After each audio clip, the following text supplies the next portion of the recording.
Welcome back to the channel, everyone. I am very excited to showcase for you Grist, the Plague Swarm. My girl.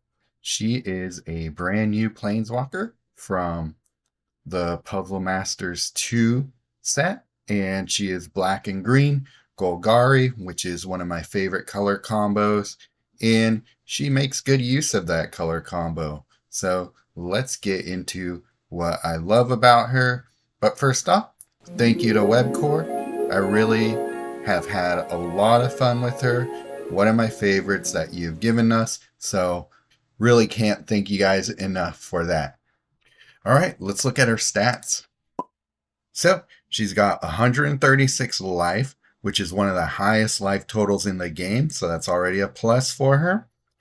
Her mana bonuses, I talked about it a little bit on the Raw review, but I don't know how much I love the sort of ramping style of mana bonuses where there's no negatives and your positives ramp up.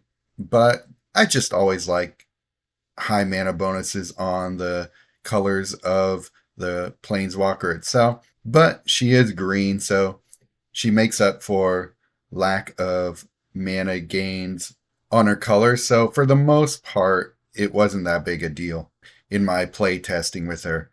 And I have play tested her extensively. I got a ton of fun things to share with you. Definitely got to talk about this. Deck limits.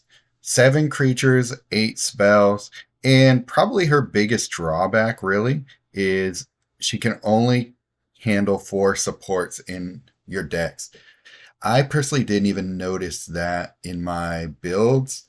My builds, I guess, ended up being pretty creature and spell heavy with like 1 or 2 key supports, with like 2 or 3 key supports. So for me personally, this didn't bother me as much as I thought it would, but 4 supports is really low. We're talking Koth 1 Samut levels, so very blah there. But yeah, that's probably the most negative thing I could say about her right now. Let's move on to her abilities. Maggot Feast. Ability 1, 6 loyalty. Destroy the first 4 cards of your library. Corrupt 4 gems. Then return the first creature from your graveyard into play under your control. That creature gains the insect subtype. Let's go through each point individually. Destroying the first 4 cards of your library is pretty relevant for a lot of things that I do in my deck builds. I definitely want to put things into the graveyard and take them out and get benefits from that.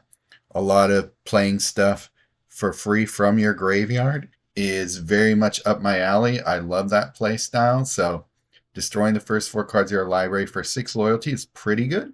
Corrupting 4 gems. Now, this is interesting because most people, when you think of corrupt gems, they're like, oh, those are so boring and they didn't really did anything for you. Here's how Webcore handled that, and I think it's pretty cool. So when you destroy the first 4 cards of your library, and then you corrupt 4 gems, then you match those 4 gems, yeah, you'll take a little bit of life loss in the beginning, but what happens is your cards that can gain buried.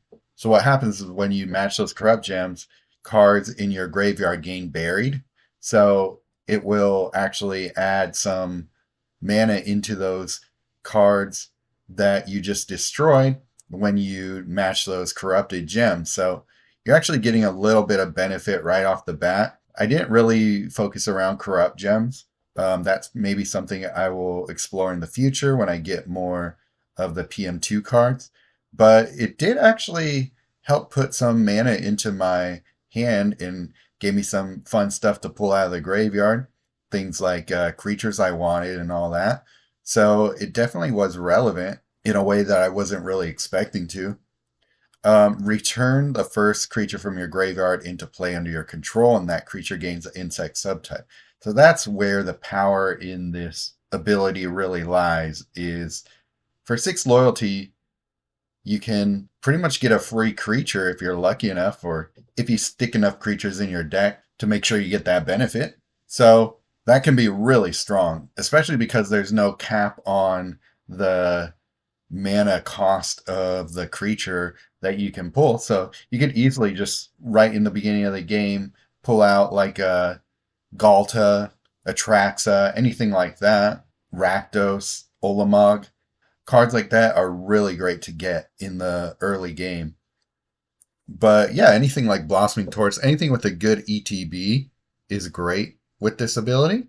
I like to be able to pull something like a Galta that's going to convert a bunch of gems, gaining me a bunch of loyalty back, and then I could just keep spamming this ability over and over again. And I'm going to be filling up my graveyard, corrupting a bunch of gems.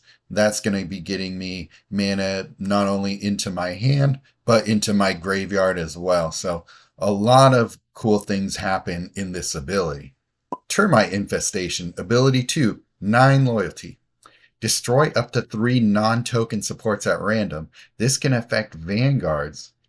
Then create 6 Golgari insect tokens. Insects you control gain Death Touch. I mean, that's great. For 9 loyalty, destroying 3 non-token supports and vanguards, that's something you're going to want to play against a lot of planeswalkers. Supports right now are the meta, basically. So anything that will give you a leg up when it comes to support, removal, I think that's great. I think this ability is super relevant right now. Second abilities are ones I don't usually use a lot of. As you noticed, most of the recent reviews, the second ability is the one I use the least. And, it still is the case with this one.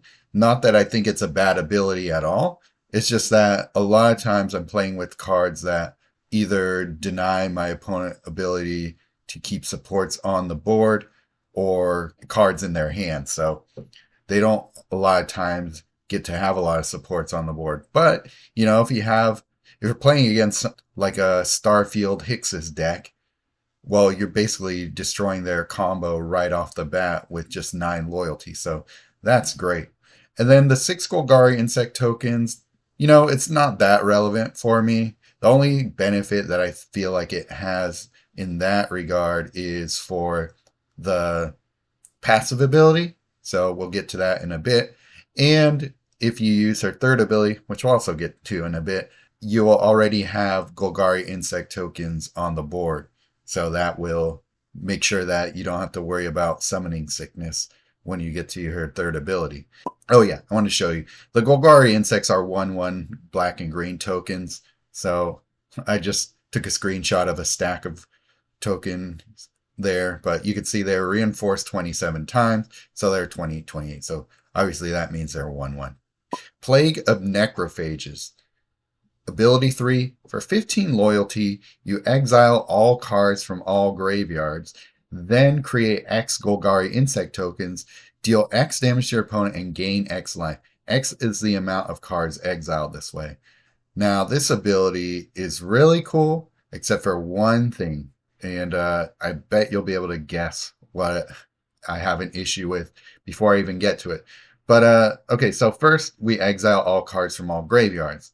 In my experience, going through the normal course of playing with this planeswalker, having builds a little bit optimized for graveyards, I normally get a maximum of around 70 insect tokens, and that means I'm gaining that much life and dealing X damage. Fantastic win con there. The only drawback to this ability really is if you have no cards or very few cards in the graveyard, it's not going to do a whole lot for you. It'll do a little bit, but you're better off just, instead of doing that, spamming her first ability a bunch of times and then using this ability. So on the low end, you'll get about 15 insects and deal 15 damage, gain 15 life, about that. That's just like if you're normally playing and not really doing a lot to optimize for it. But like I said, if you do, you're going to easily get into the 70s. The creating X Golgari insect tokens, if you thought this was the issue I had with it, then you're correct. Because token animation in this game, oh my god, when are we ever going to see an improvement on that? If you make 70 plus tokens, every token takes about a second to be summoned and everything else that goes around it. which doesn't sound like a lot, but if you're sitting there for almost a minute and a half not able to do anything, that's an eternity in this game. That really needs to be shortened in some way. Either they need to redesign how tokens are animated, or they just need to change this ability so that it will just buff your insect token that it creates. But that aside, this is a really cool ability. It is definitely a win con, but it also helps you stay ready for the next battle because you're gaining a bunch of life. The only thing is, I kind of wish that it gained you life first and then it dealt the damage, because that way you can get the life gain before you destroy your opponent. If you took some damage and didn't get a chance to gain the life back, and then you destroy your opponent, you'll do so before you gain the life back from this ability. So that is one small quibble I have with it. The great thing that I'm glad that they built into this ability is that you can still deal the damage and gain life without actually putting the Golgari insect tokens on the board. So that's actually usually my preferred way of using this, because I can skip all that animation and get the benefit from the exile damage and gaining life. There are definitely some cards that take advantage of having a big stack of cards in an exile. Things like Una, Queen of the Fae, Unlicensed Hearst, and Olamog, the Defiler. So really strong ability. Has a few little issues that are not necessarily due to the ability itself, but just the way the game works. But other than that, just a stellar ability.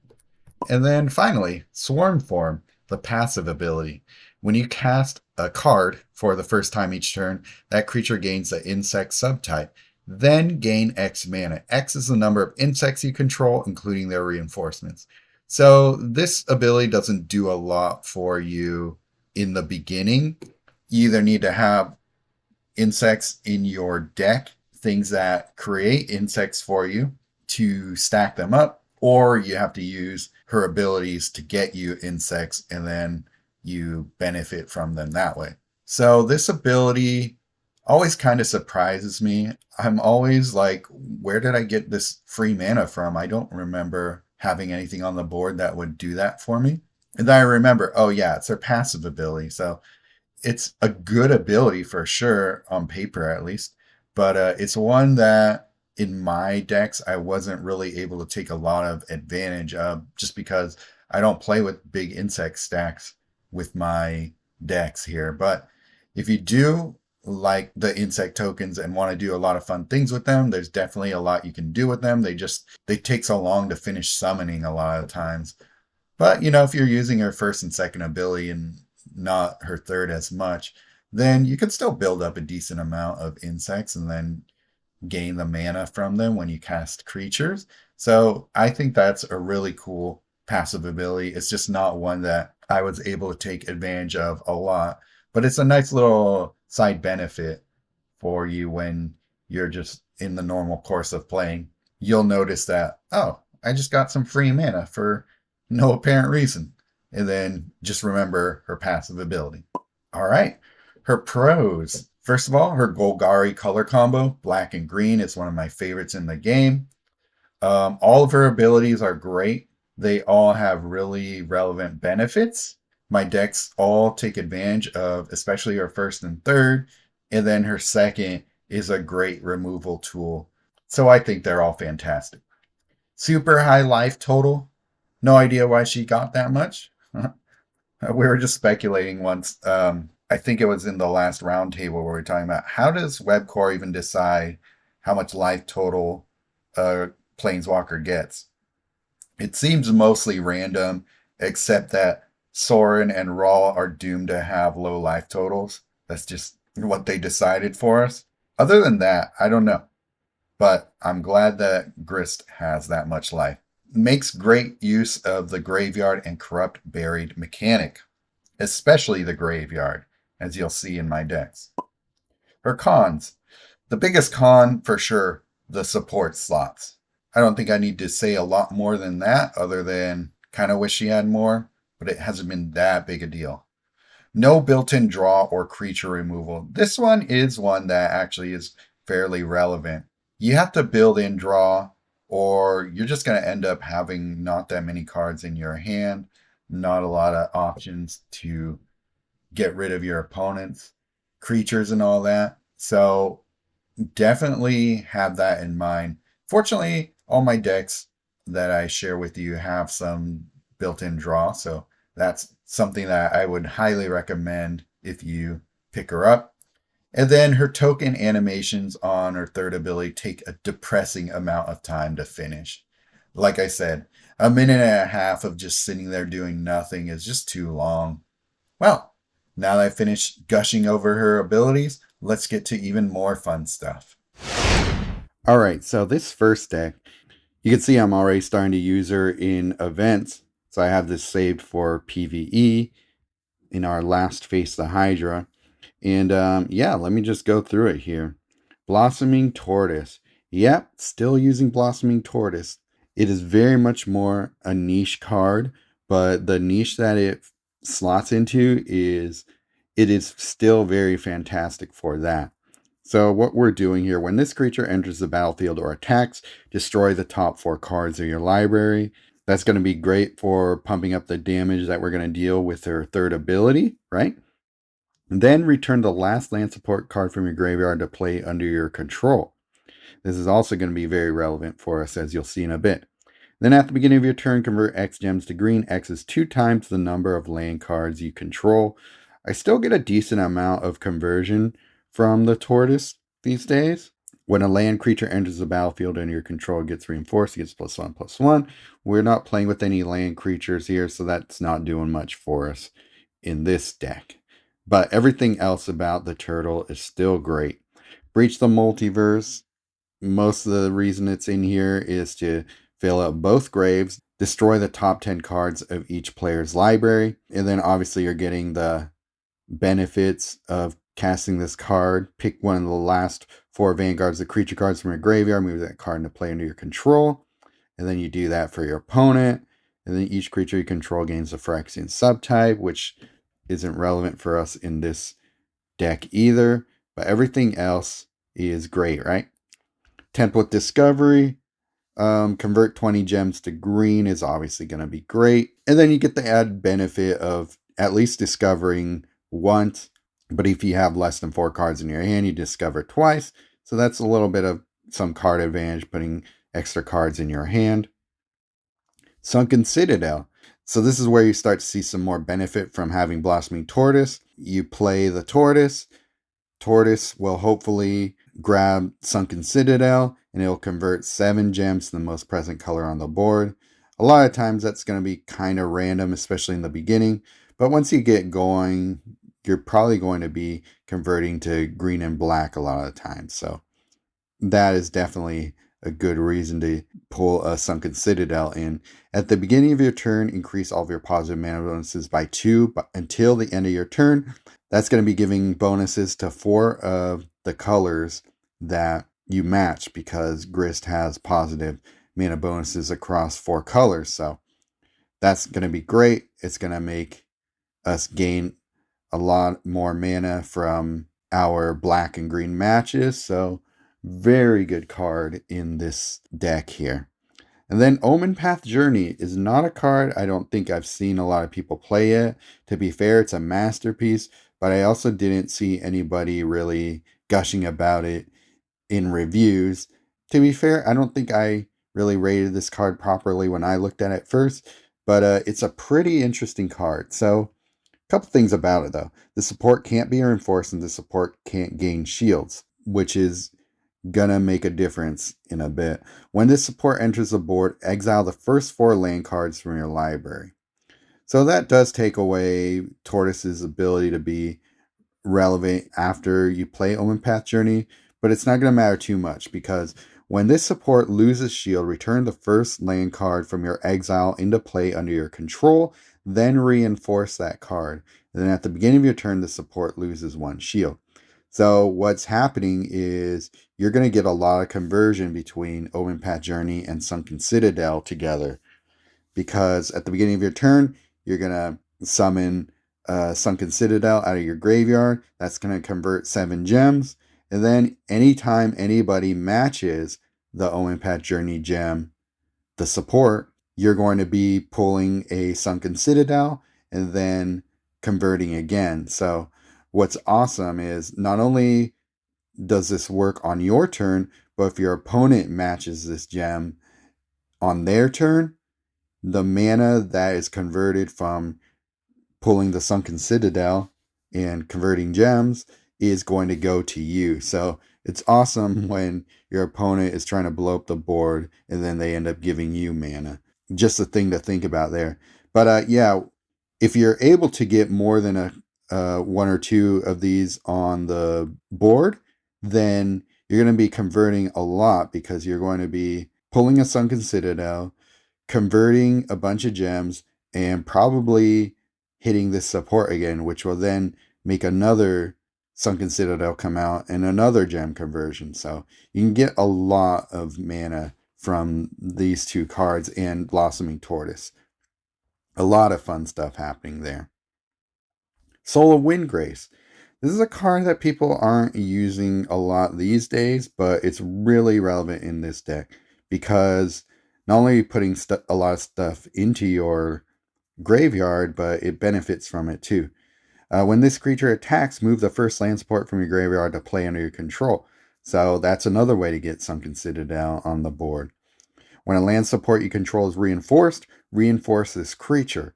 And that is how this creature gets huge pretty fast. Because of Omen Path Journey, you're reinforcing your land supports when they enter the board. So that's double reinforcement right there. When you match a land supports gem, you may discard the last land card from your hand. If you do, perform a random effect between gain 6 life, gain prevent damage, or deal 3 damage to the first opposing creature. That part of this card hasn't really done much for me. I usually just don't even discard the land card from my hand. I'd just rather play it and get more out of it than that. This card gets surprisingly big, surprisingly fast. Bramble Familiar.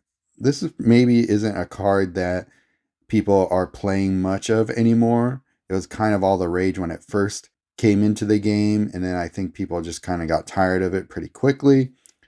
But it is still a good card. Fetch Quest, we're destroying the top 10 cards of our library, which is obviously going to help us with a lot of things.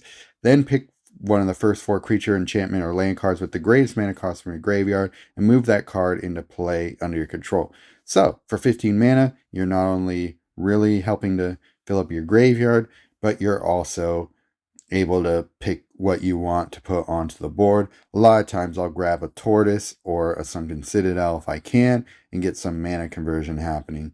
This is a good card to play in the beginning of the game. Even though it might take you a couple turns to get there, once you do, then you can get a lot of benefit from it. And then the creature itself. When you match green gems, convert X gems to green. X is equal to 1 plus this creature's reinforcements. So as long as this card is on the board, you're going to convert 1 gem to green. But if you get to stacking them, then you're going to be converting a lot over and over again, gaining lots of mana. But this is also really going to help with Spree. And we haven't talked about Spree much yet, but we will in the last cards that we talk about here. Molten Collapse. Destroy the opposing card with the greatest mana value. This effect can affect Vanguard supports. This has pretty much become my Void Ren. This is what Void Ren used to be for me. It's just untargeted removal of something on the board. This card has definitely taken the place of Void Ren in a lot of my decks that I used to use it in. Coalition Victory. Now this deck takes full advantage of the benefits of this card. I know it's a pay to own card, but it's so good, and I just really have to showcase how you can maximize what you get out of this card. So the Spree one, that just is going to happen no matter what match you make. So there's that benefit, putting more things into their graveyard and denying their hand a bit. Exile all opposing creatures on the Spree 3. Shouldn't be that hard to get to with all the conversion you're going to be doing in this deck. And then the Spree 5, create a Victory Banner token. A lot of times you'll get there. I do suggest that you wait until you can have a very good shot at getting the spree 5 before casting this card. So there is a little bit of strategy involved in even playing this card. But at the beginning of your turn, the last 4 cards in your hand gain full mana. And then when you make a match 5, draw 5 cards. So that's a great way of refilling your hand, because we're going to be converting a lot. So we're going to probably be getting match 5s just from that, or we're going to be setting them up with our other cards. So really strong card in this deck, especially. And then our last one, Rush of Dread. So we got a lot of relevant abilities in this card. It's not a card I used a lot of before, but now that I really understand how to take advantage of Spree, thanks to Coalition Victory, it's giving me more opportunities to look at cards like Rush of Dread. Spree 1, your opponent discards the first 2 cards from their hand. So for 15 mana, that's a decent ability, just if you even do Spree 1. Spree 2, destroy the first and last opposing creatures. Spree 2 shouldn't be that hard to get to, so we're not only discarding their hand, but we're destroying their creatures. And then little nice added bonus, Spree 4, your opponent loses X life. X is the number of cards in your opponent's graveyard. So obviously you're going to want to play the Spree 4 before you hit her third ability. But even if you don't play with the third ability in mind, which I don't always, sometimes I'll just win with, the normal course of things. So this really helps with that. You can do a decent amount. Like, you're definitely not going to put as much cards into your opponent's graveyard as you are in your own. So unfortunately, it doesn't take into account that part of it. But you can do a decent, like 15 to 20 amount of life loss to your opponent in the later rounds. And you can try and build that up even more if you want to. But all 3 of those abilities are very good in this deck. So, wow. I went for a long time explaining this deck, but it's really worth explaining how it works because it's so good and I have so much fun with it. But let's move on to the next deck. Okay, here's another deck that is taking advantage of the graveyard. We got Olamog the Defiler, one of the main removal options in this deck. Very good card. It's 25 mana, but if you happen to use her first ability and it ends up being the creature you pull from your graveyard, that costed you pretty much nothing to get this card on the board. And then when it enters the battlefield or attacks, exile an opposing card with the greatest mana value. So for 6 loyalty, you got a chance to maybe exile one of their better cards. So that's very good. And then as long as it stays on the board, which it might, it's got a ward of 15, so it's hard to target. It's going to be there really wiping away your opponent and any cards they play. This creature gets +X+X. The X is the number of cards in your opponent's exile. So remember how if we were going to be using your third ability, we're going to be exiling your opponent's graveyard. So first thing you want to do, obviously, is pump up your opponent's graveyard to make this even more relevant. And then after you hit her third ability, this thing is just going to be getting insanely huge every time it attacks or enters the battlefield. So very good card in this deck. Tempt with Discovery, that gem conversion with the added benefit of Discover. Such a good card. Even with the 25 mana cost. Still worth hard casting even. Pile On. This is a pretty interesting card that I don't see a lot of people playing. Maybe they do and I just don't even notice. But it's got a Convoke 6. So this card costs X less, with X is the number of creatures and creature and reinforcements you control up to this card's Convoke value. So if you do want to play with the Insect Swarm, that's going to reduce this card's cost by a lot. So worth thinking about. But one of the main reasons I play this card, so not only is it Vanguard and creature removal, but it's got Surveil 3. And in case you don't remember what Surveil does, pick up to 3 cards from the top 4 cards of your library, put those cards into your graveyard and the rest on top of your library. That's also going to be helping to put things into our graveyard. Pretty solid removal spell.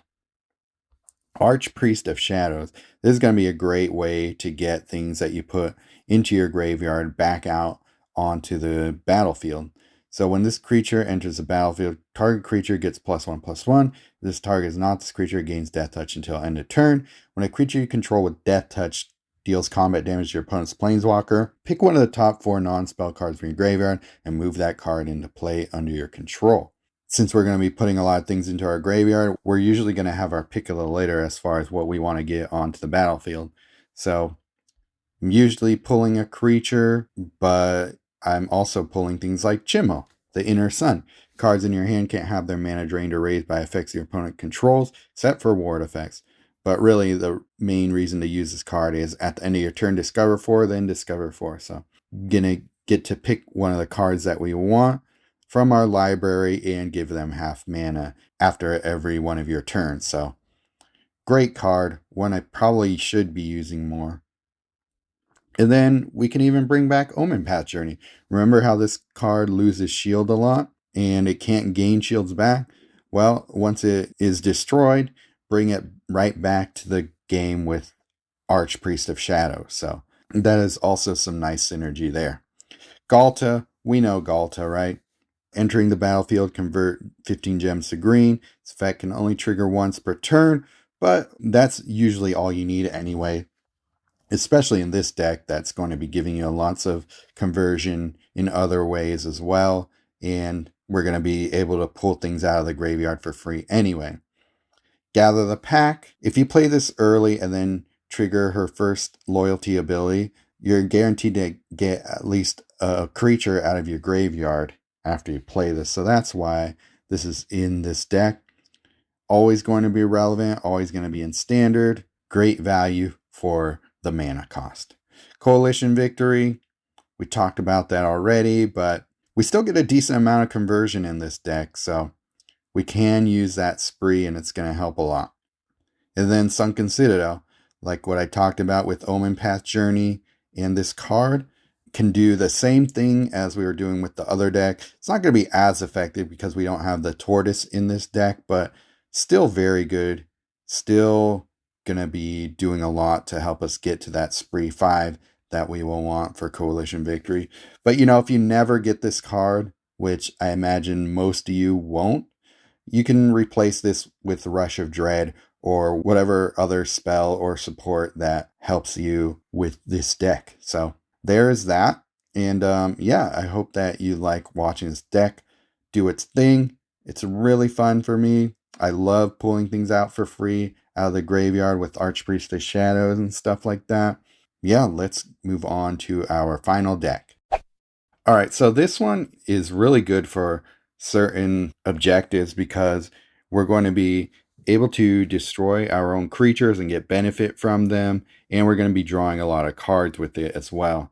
And the way we're going to do that is with the Gitrog Ravenous Ride Frog Horror Mount.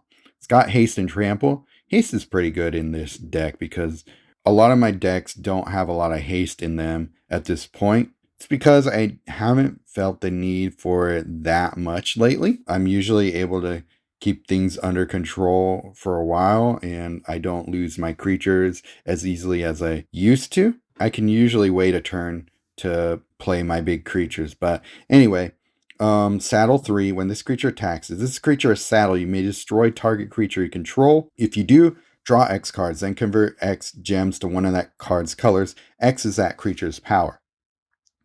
90% of the time, we're going to target this card, Ojer Castlem, Deepest Growth.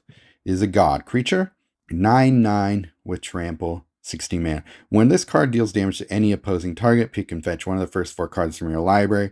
Then if that is a creature card, move it into play under your control. That is great, and it is actually not even the reason we're playing this card. The reason we play this card is for the combination with the Gitrog Ravenous Ride. So what we do is we destroy Ojer Castlem, we draw 9 cards, we convert 9 gems to green, and then at the beginning of your turn, shuffle the board. At the end of your turn, you may destroy this card. If you do, transform this card, then return this card to the battlefield under your control. So at the end of my turn, that means this land will be on the board because I destroyed Ojer Castlem with the Gitrog during my turn. So what happens is I can just choose to flip this Temple of Cultivation back into Ojer Caslim, and it's right back on the board for me again. And so I'm able to just do that over again next turn. And then this ends up being a card draw and gem conversion engine. As long as these 2 cards stay on the board, you'll get to convert 9 gems and draw 9 cards every turn of yours. Great combo. Thank you, Wolfgar, for sharing that with the community, and I've been loving the hell out of it. Template Discovery. We've talked about this card enough. You know why I like it. Demolition Field. This is part of the reason I don't use her second ability that much. Activate 2 of each color, gain 4 mana, then destroy a random opposing support. This effect can affect Vanguards. So basically, you have her second ability every time you pop a few of these gems. And we're going to be able to do that a decent amount with the conversion in this deck anyway. So that frees us up from having to spend loyalty on her second ability, and we can just continuously use her first and third if we want instead. Pylon I talked about a bit in the last deck here, but it's still very good. Still using it for the graveyard benefit and the Convoke. Mana Crypt, very good card. At the beginning of your turn, convert 3 gems to your Planeswalker's colors. The first card in your hand that can gain mana gains full mana, then you lose 9 life. You don't have to use this card. It's just one that helps, especially when we just want some of our high cost cards on the board really quickly, such as Breach the Multiverse, Template Discovery, anything like that, Portal to Phyrexia. And you're going to be able to hit the mana field a lot of times if you're converting a lot anyway, so you don't usually have to worry about that too much in this deck. Breach the Multiverse, you know what it is. Destroying the top 10 cards of each player's library and then getting stuff out of the graveyard from it. My favorite thing is stealing Vanguards or opposing creatures from their side and sacking them with Gitrog. So that's a good way of playing with Breach the Multiverse if you have room in your side of the board for it. Ripples of Undeath. This is a new PM2 card. It's just a way to gain lots of loyalty. At the end of your turn, destroy the first 7 cards of your opponent's library, then draw a card. So that's going to be pumping up the damage we deal with their third ability, of course. And then mill 20. At the beginning of your turn, gain 10 loyalty. So between Ripples of Undeath and Breach the Multiverse, you're going to be gaining loyalty a bunch. So that means that you'll be able to spam her abilities that much easier. 10 loyalty is like 2/3 of the way to her third ability already, so lots of utility in this card. This is a card that you should definitely keep an eye out for if you're gonna invest into PM2, because it's one of the better rares for sure, and I think it works well in a lot of different decks, so very fun card.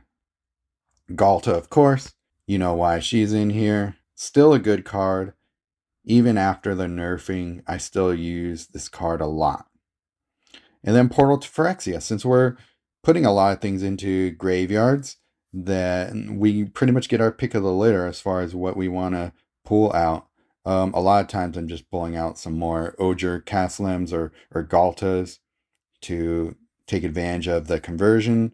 If we get a strong Ojer Caslim on the board, we can choose to either keep attacking with it, or we can sacrifice it to the Gitrog and get a lot of benefit in that way. So this is a good way to make sure that you have the creatures that you want on the board. It loses functionality after you exile graveyards, of course, but with everything else, you'll be able to refill your grave right back up afterwards.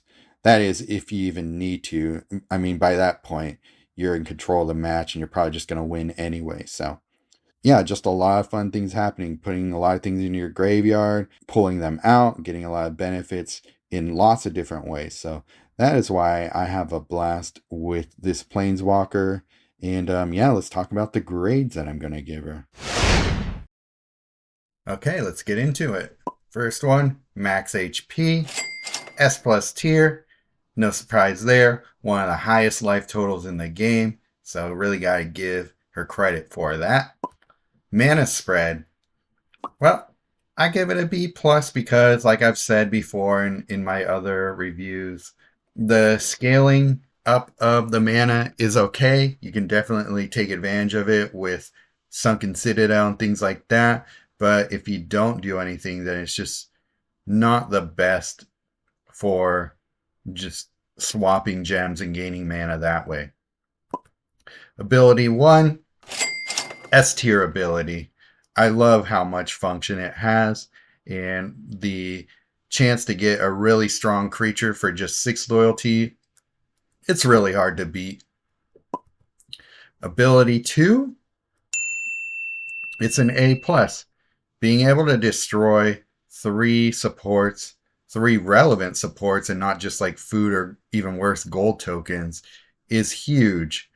Especially since it also hits vanguards, which can be tough to get rid of if you don't build for it. So, such a good ability. The only drawback it really has is you can't create the insect tokens if there are no supports for you to destroy on your opponent's side. And then ability 3 is an S tier ability. It does a lot for you. It can win games on its own. You can take advantage of the token stacks with cards like Guillaume and anything else that relies on a lot of tokens on the board. So really great in that way. The only thing that makes it not S plus for me is the amount of time it takes for tokens to render. So there you have that.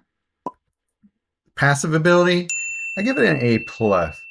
It is a really good ability in theory. I just haven't necessarily done a lot to really take advantage of it. So I think that it is properly rated here. I don't think I would put it up higher than this, even if I used it a lot more. It's just really a nice extra side benefit that you get from the normal course of play. So it's pretty cool. Also, with your creatures gaining the insect subtype, that also helps to build the mana gains up. Versatility. I think the amount of things you can do with the graveyard is really fun, and you can build pretty much a standard type of deck, like anything that you would build for like Garrett Cursed Huntsman or any of the other black and green Golgari Planeswalkers. She can run just as well as any of those too, so she is a pretty solid walker on her own, aside from the 4 support slots. Maybe there are a few things that you can't really build for her, but other than that, I think that you can run just, your typical meta decks with her too, and it'll be really strong, and you can also really lean into her abilities, which is, I think, the fun part. So I give her an A+. Card utility. So I think that she does a great job with using the cards that are meant to be used for her. She gets so much out of milling both you and your opponent. And even if you don't use that kind of card, I think that she's solid enough with the rest of her kit that you can use a lot of different things with her. So I give her an S for card utility. And fun. Well, I've just had the best time playing with her. I've just been gushing about her the entire time I've had her for the past like week and a half. So first 2 battles I played with her, I was just like, yeah, this is a planeswalker for me. And I just been playing her every chance possible. So I think that she is amazing. I had so much fun with her. I really got to give her an S for fun. The only knock that makes her less than S plus is the token animation thing. So it's not even her fault, but it is an aspect of the game that I just really don't like. So having that built into her third ability, which otherwise is amazing and great, that knocks it down for me just a tiny bit. But I like that you don't have to create insects if you don't have room on the board to take advantage of the rest of that ability. So there you go.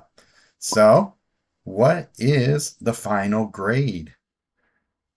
She's got to be an S tier walker. No doubt about it. This is probably the highest rated Planeswalker that I've done with this format, and it's going to take a lot for her to be usurped in that way. So, fantastic job, Webcore. I love this Planeswalker. I feel like you guys will all have fun with her when you pick her up.